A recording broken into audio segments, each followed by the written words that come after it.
Hello guys, welcome back to the channel. In this today's tutorial, I'll be showing you how to find a recycle bin or trash on Android phone. Alright guys, let's get into it.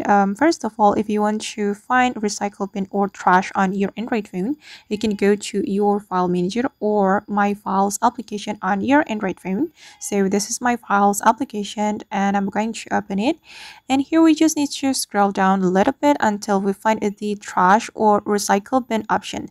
And we just need to click on it to open the trash. Okay, and all the files that you have deleted on your Android phone are still available right here, and you can restore it if you want. If you want to restore it, you just need to click on edit, then you can click on select items right here if you want to restore all your deleted files. But if you want to delete some files only, you just need to click on the file like this, then you can click on restore. And I guess that's how we can find recycle bin or trash on our Android phone. I hope this tutorial will be useful for you. Thank you so much for watching and see you in the next video.